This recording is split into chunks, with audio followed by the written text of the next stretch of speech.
Hey everyone, if you're tired of seeing Temu's promotional emails flooding in your inbox, I've got you covered. In this video, I'll show you how to block Temu emails in under 2 minutes.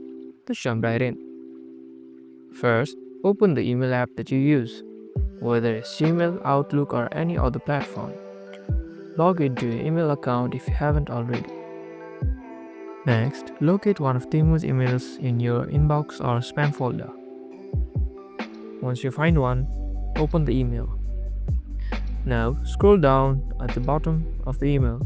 You should see an unsubscribe link. Click on it. This will stop Temu from sending you future emails.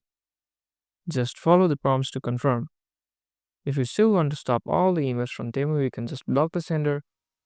In Gmail, click on the three dots on the top right corner of the email and select Block Temu. This will automatically move any future emails from Temu to a spam folder. It will stop Temu from cluttering up your inbox no matter what. And that's it. You've now blocked Temu's emails from your inbox. If this video helped, don't forget to like, subscribe, and see you in the next one.